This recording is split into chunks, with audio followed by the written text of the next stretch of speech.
Impossible d'innover, de progresser, d'évoluer, en décidant seul dans son coin.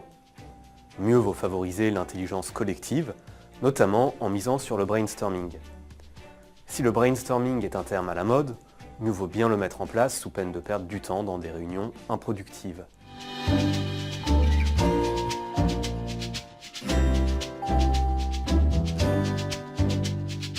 Alors le brainstorming est tout simplement une technique qui consiste à réunir plusieurs collaborateurs dans un but simple, faire en sorte qu'ils produisent collectivement un maximum d'idées nouvelles. Il est possible d'utiliser le brainstorming pour trouver un nouveau concept de produit ou de service. Il est également possible d'y recourir pour lancer une campagne publicitaire ou encore de nouvelles méthodes d'organisation du travail. La méthode du brainstorming est à l'origine issue du milieu publicitaire. Elle a été théorisée en 1939 par Alex Osborne, qui était alors à la tête de l'agence publicitaire BBDO.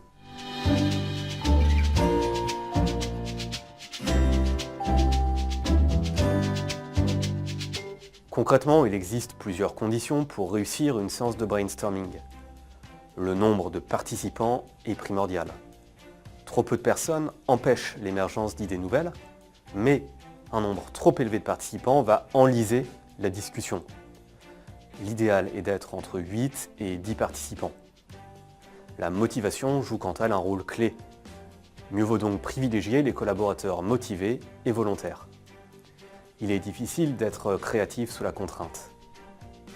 Autre condition sine qua non de la réussite d'une séance de brainstorming, l'organisateur doit absolument prendre le temps d'expliquer en amont pourquoi et dans quel objectif les participants sont réunis. L'animateur doit évidemment être bienveillant et faire comprendre que tous les points de vue sont autorisés, peu importe le statut des participants. Enfin, et c'est très important pour être véritablement efficace, une séance de brainstorming doit faire l'objet d'un véritable suivi. Après avoir sélectionné les idées à conserver, il est vivement conseillé de rédiger des fiches synthétiques à destination des décisionnaires qui n'ont pas assisté à la réunion.